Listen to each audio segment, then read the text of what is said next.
Hi friends, ఒకసారి Shivanna video చూడండి. New ఇయర్కి విషెస్ చెప్తూ ఉన్నాడు. ఫుల్ వీడియో ఉంది, స్కిప్ చేయకుండా చివరిగా చూడండి. చూసే ముందు లైక్ చేసి చూడండి. మన వీడియో ఇంకొంతమందికి చూస్తుంది అనమాట. ఇప్పుడైతే లేట్ చేయకుండా వీడియో చూసేయండి.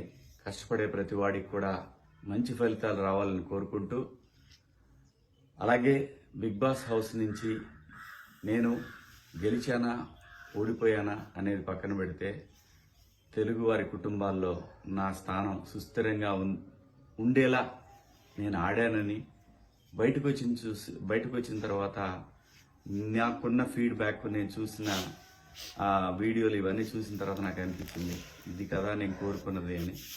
సో మీ అందరి గుండెల్లో నాకు శివన్నగా సుస్థిర స్థానం ఇచ్చినందుకు మీ అందరికి కూడా శతకోటి వందనాలు.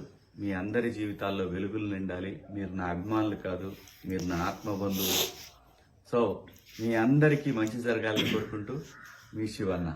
Thank you friends. చూసారుగా, శివాజీగా బిగ్ బాస్ హౌస్లోకి అడుగుపెట్టిన ఇతను బయటకు వచ్చేసరి శివన్నలాగా మారిపోయారు. అంత మంచి పేరు, అంత మంచి మనస్తత్వం గల ఒక కామన్ మ్యాన్ ఎంకరేజ్ చేసే మనస్తత్వం చాలామందిని ఆకట్టుకుని ఉంటుంది.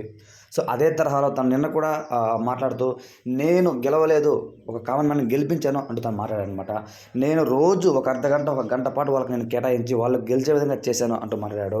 అలాగే శుభస్థితి చేసిన డ్యాన్స్ చూస్తే అతను పాతవాళ్ళు గుర్తుకొచ్చాయి అంటూ మాట్లాడాడనమాట. తను భోలే శివాలి గారు అత్తవారు తెచ్చిన కొత్త వాచి అనే సాంగ్లో ఇద్దరు కూడా సింపుల్గా అలా రీల్ చేయడం జరిగిందనమాట. అది కూడా ఆల్రెడీ మీ అందరూ చూశారు. శివాజీ గారు ఏం చేసినా సరే చాలా జెన్యూన్గా ఉంటుంది అని తెలుగు వారి ప్రజల గుండెల్లో నిలిచిపోయి ఉంటుందన్నమాట. సో తను మాట్లాడే ప్రతి మాట కూడా ఒక తోటలాగా పేలుతుంది. ఈవెన్ పాలిటిక్స్లో కానివచ్చు, బిగ్ బాస్లో కానివచ్చు, తను ఏ డెసిషన్స్ తీసుకున్నా, ఏం మాట్లాడినా అందులో జెన్యూనిటీ ఉంటుందనేసి ప్రతి ఒక్క తెలుగు వారికి అర్థమైందనమాట. సో శివన్న బిగ్ బాస్ చరిత్రలోనే ఒక మైండ్ గేమర్గా మిగిలిపోయారు అని మన నాగార్జున కూడా చెప్పారనమాట. సో ఈ వీడియోపై, ఈ నూతన సంవత్సరం శుభాకాంక్షలు వీడియోపై మీ ఒపీనియన్ ఏంటి అనేది కామెంట్ తెలియజేయండి. Thanks for watching.